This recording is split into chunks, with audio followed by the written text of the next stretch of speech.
In Russia, many archival documents are still classified because it is believed that their disclosure would harm state interests.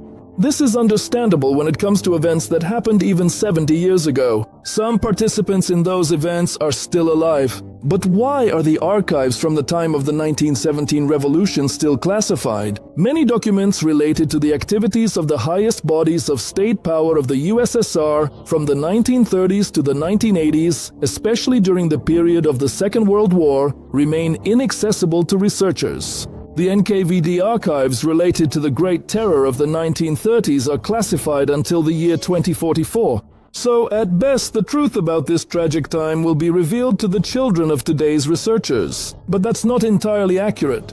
The only reason why official Russia does not dare to declassify the archives is a profound fear. But not of the West, rather of its own people. After all, if Russians learn the whole truth, then Russia in its current form will obviously collapse. The declassified archives would simply destroy it. What is it in the Soviet past that could so discredit today's Russian state if it were brought to light?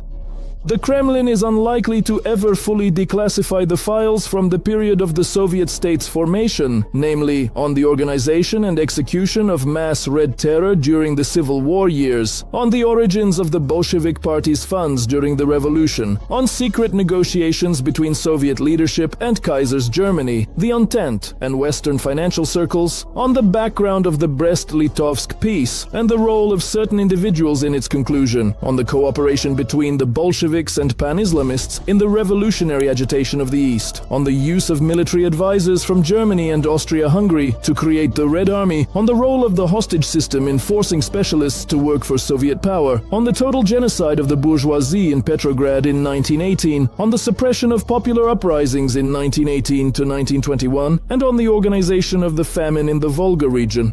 The genocide of the Cossacks should be singled out in particular. The fate of certain national minorities also remains unclear. For example, historians still do not know for certain what happened to the nearly 500,000 Chinese who were in Russia after the Civil War. To this day, it is only through local archives and indirect publications that we can gauge the scale of popular resistance to collectivization and the measures taken to suppress it, which involved units of the regular Red Army, including combat aviation and chemical troops. The scale of military cooperation between the Red Army and the German Reichswehr from 1922 to 1935 has only been partially revealed.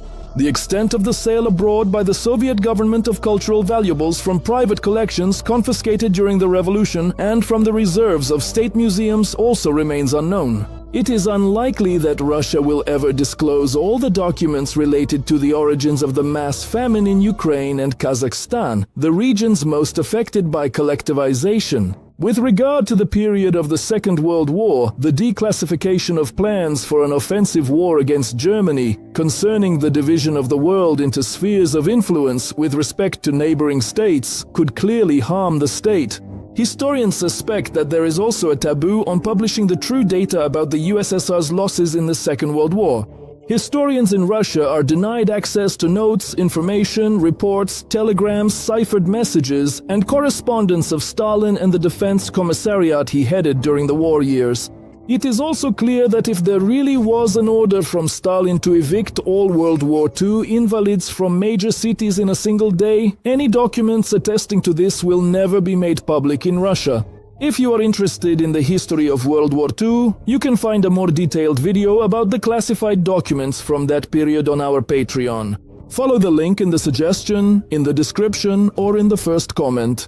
Let's continue. The stamp of secrecy will remain indelibly on all Soviet war plans against the USA after 1945, as well as on many documents related to the foreign policy of that period.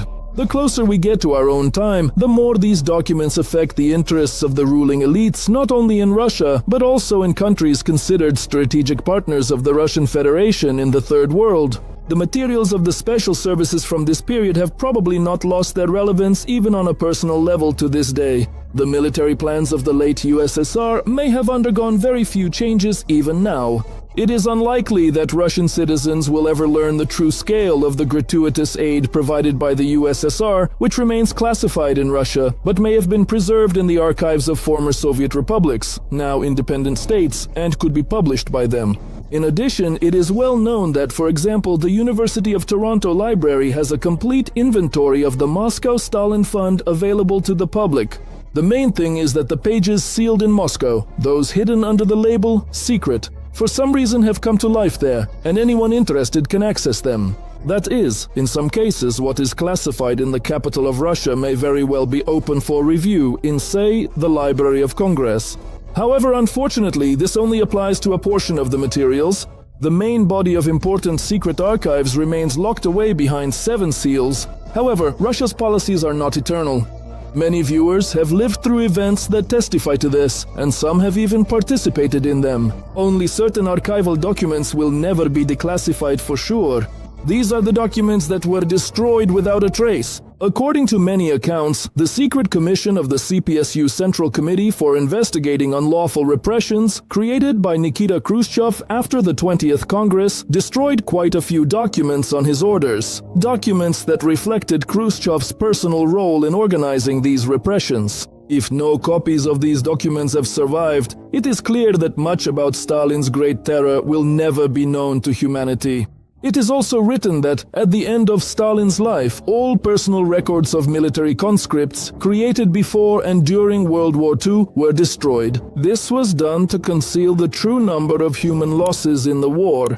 Older people remember how, even right before the collapse of the USSR, when Glasnost was in full swing, Gorbachev stubbornly denied the existence of secret protocols to the Molotov-Ribbentrop Pact and documents about the Katyn massacre. But they were in the archives, and Gorbachev was well aware of their existence and kept silent. There's nothing surprising about this, since he was the General Secretary and then the President of the USSR. All his legitimacy was based on denying the crimes of the illegitimate Bolshevik regime.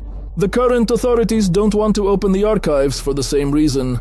The truth is inconvenient for them. The truth about the alliance between the USSR and the Third Reich, about the assault on the Brest Fortress, about the Soviet Nazi parade, and about many, many other things that form the foundation of the modern ideology of the Russian Federation. If all the archives are opened, there will be nothing left of the victory mania. It will turn out that Stalin was actually an even greater fascist than Hitler and Mussolini, and Lenin was like Jack the Ripper on the scale of an entire state. Moreover, if today's archival materials are declassified, it will turn out that the junta and neo-Nazis are not in Kiev, but right in the center of Moscow, and that Russian plans to seize the left bank of Ukraine have been around for more than 20 years. There is no other country in the world like this one, built on total shameless lies, through which any monstrous cruelty and vile treachery are justified. Russia's most closely guarded secret is its true history. If the aforementioned archives were opened, there would be nothing left of Russia,